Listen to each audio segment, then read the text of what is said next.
mwana wa nnyoko katyaba kosiba kunaba kusinda nango mbo yasiikanya omuboyanyi mu butuufu musanzeewo munnabusiro kubanga ate ye katotto asanga lugolera nze musisi bosa Geoffrey munnabusiro nkonge ya muvule nantagwira kye yakimu kiwowo omunyogwavu atalina mazzi talya ndi sava kuba ndi mwana wabambejja omukenkufu mu lulimi Oluganda era Ssaabasonyiwaalo Kaluwoomya okwetoloola Ssenyindo Nabulamu. Kakati okulinnya ku Kisiki Kisoko kino kitegeeza ki? Okulinnya ku Kisiki kitegeeza okukola ekintu n'okiwangula nga okiwangudde mu ngeri eti banno abakusooseeko okukikola kibalemeredde naye banno olw'okuba nti mu mbeera eyo kibadde kibalemeredde gobozze n'okiwangula.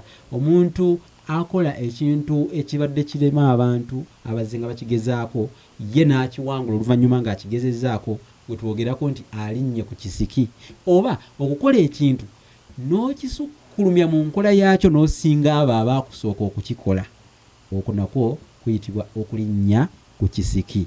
Tuyige Oluganda, tuyige ebisoko byaffe n'amakulu gaabyo, ate tubikozese nnyo olwo tunaasobola okukuuma olulimi lwaffe Oluganda. Nze musisi bosa Geoffrey munnabusiro nkonge ya muvule nantagwira kye yakimu kiwoowo omunyogwavu. Mutwegatteko nga musubscribinga, mulikinge, mukomentinge, musharinge obubaka buno mutuukire ddala wala. Mwebale nnyo, mwebalire ddala okutugoberera.